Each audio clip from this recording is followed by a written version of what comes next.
Hey guys, Slay Zombie back here with the second part of our tutorial on how to edit videos with Adobe Premiere Pro 2015. Now while it may be just the 2015 edition, a lot of the Adobe Premiere Pro programs throughout the years stay pretty consistent with the amount of tools and editing that they have available, so that way, editors don't get, confused. Like to keep things the same, I guess you would say. So this video I'm going to be showing you guys some tools instead of the layout like we did in the first one. By tools I mean the simple basics you need for editing, which would be in this toolbar. So the most common ones you're going to use are the selection tool, which looks like a regular mouse cursor. That's to move clips around, move music around, basically move things up and down if you want it on a different track like video 2 or video 3. That's what the selection tool does. Ripple edit tool, you can go through those and look at what they do, but like I said, I'm just going to show you the most common ones to get you started on your next YouTube video. So the razor tool is probably the most common one used after selection. This one is used to cut videos at a certain time. So like, let's say I'm editing the video of the tutorial, kind of funny, but let's say that you don't like that part of the video, or you want to add something else there. You can cut it with a razor, right click, and it'll clear it. So that way it'll only play, I didn't spell up until there, and then it'll play blank. So you can put a different video in, or if you want, you can ripple delete. Ripple delete, instead of just clearing it and leaving an empty space, it'll automatically bring the next part of the video. So instead of adding something else, if you just want to delete a part, it'll go straight to every next part of the video without any interruptions. So that's how to kind of cut some of it. You can use the hand tool. Honestly, I've never used the hand tool. Like I said, I just use this for basic editing. And that's what I'm going to be showing you if you like my style of editing. It's very easy to do. So that's your razor tool. Some of the other things you might want to check are sequence settings. We'll go through the settings in the next video, so we'll do that obviously next video. Things like effects, you can go through the effects. It'll show, if you want to add more bass, you can right click on that, and oops, sorry, you don't want to right click on that. We might as well just go with looking at how to add effects. So if I added the bass effect, you drag and drop it to the audio channel. These are usually linked together, and you can go, let's see, where was I? Right here. Your effect controls should automatically pop up when you add an effect by dragging and dropping, sorry. When you drag and drop, it should automatically pop up, and you should go down here to audio effects. Now, since I just drag and drop bass right there, bass is going to show up under effects. Now it'll show different things, like you can do bypass or not, or you can add a bass boost, you can add a really heavy one, or you can take away bass. So depending on what you add, like let's say you want a delay, you want decrackler, you want to mute it, you want to change the pitch, that's all going to be in your audio effects. So like, let's say I want to make the bass for some reason really deep on my tutorial video. Here would be the normal one. You can either drag it, or you can just click on it and add a number to make it a lot simpler. I didn't spell that right, but whatever. So as you can see, that's the regular voice, but let's say we wanted to add a lot of bass. It's going to sound really distorted, but let's say you wanted to do it. Slay Zombie, it will sound, that was a bad example. Video, I know I didn't spell that right, but whatever. Then you see, depending on how much decibel bass you add, it'll take away your add program. You're going to want to hit File, New Project. See, now that I took away a lot of the bass, my voice sounds like a little mouse. So what we're going to do is we're going to get rid of the bass, and we're going to go down to audio transitions. Now, audio transitions have crossfades, which means, like, let's say you just finished your video intro and you want the audio to build up instead of automatically just jumping into it. What a constant gain crossfade does is it basically kind of raises the decibels slowly so that way you can have easier transitions. So that was a terrible example project.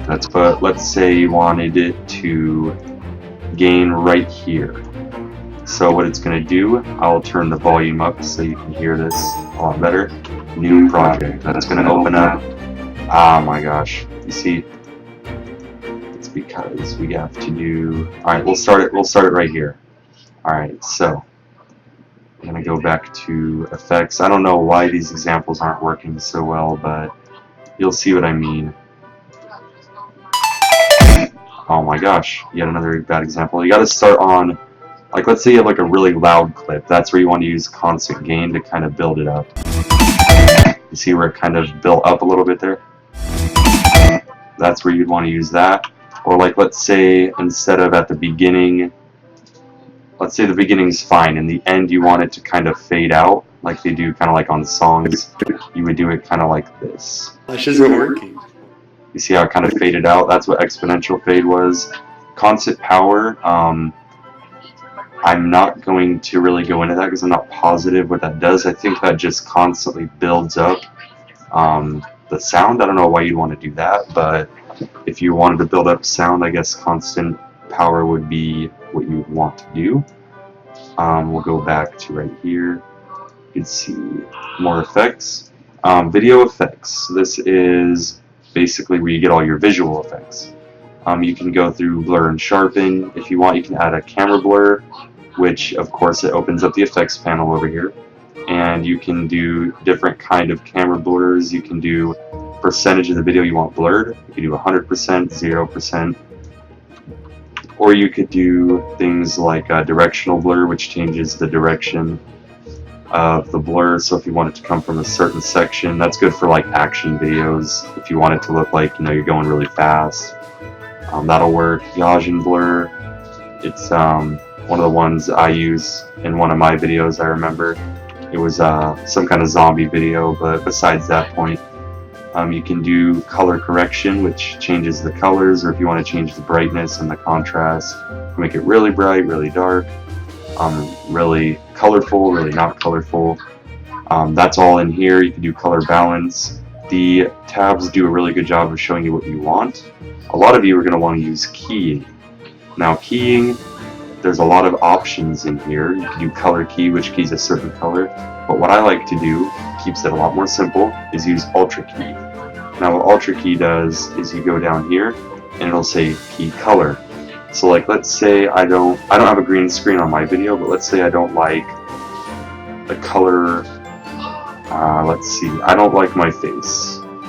Let's see if I can just, okay, so the face wasn't a good example, but if you can see really closely, like let's look at my bed. You see how it's that kind of color blue? Let's say I don't like that blue. Now you can see how it's gray.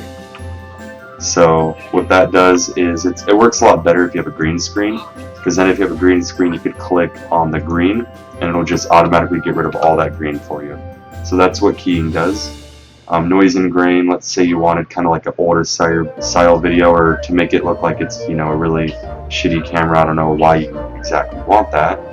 Maybe for kind of like an old-timey effect, but you can go dust and scratches and it'll kind of look like as if like the camera is like, I guess, you know, really bad, really old, or if it has like a lot of dust and scratches, hence the name.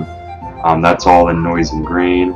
You got stylize, which adds style to it. So if you kind of want like something cool in your video, you can do something like mosaic, make your video look like a mosaic painting, I guess. And that'll all be, you can all change that in the video. So you can add a lot of blocks, a little bit of blocks, kind of make it look like all pixelated. You can posterize it, you can do whatever you want. And the last one you're probably going to use on there is time, stylize. So that's all going to be in audio or video effects, sorry.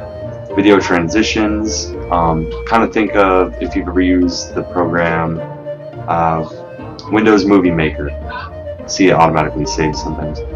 Windows Movie Maker, that's kind of what kind of transitions you have in here. So if you want it to start off with a cube spin, I guess, you could do that.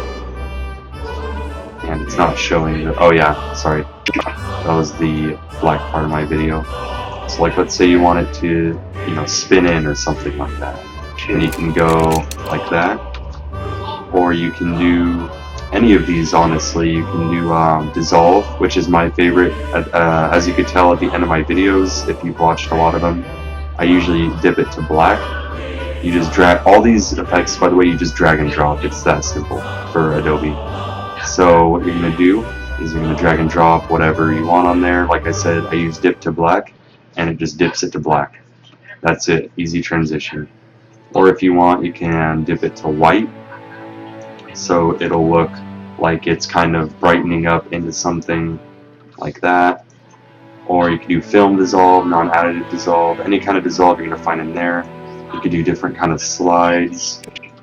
So like, let's say you want to slide in the video like that, and that's all the different kind of effects. The Lumetri presets and the presets, you won't usually have to worry about. I mean, you can look through them if you want, but those are just presets, and I mean, you can honestly just make all those within these effects and transitions. So we got into the tools and how to add effects in this video. So the next video, I'm going to go through changing different pitches on audio, how to slow things down, how to speed them up, and other things of that nature. So hope you guys enjoy the series so far. Hopefully it's helping you out in your YouTube career, and I will go on with the next part in my video series.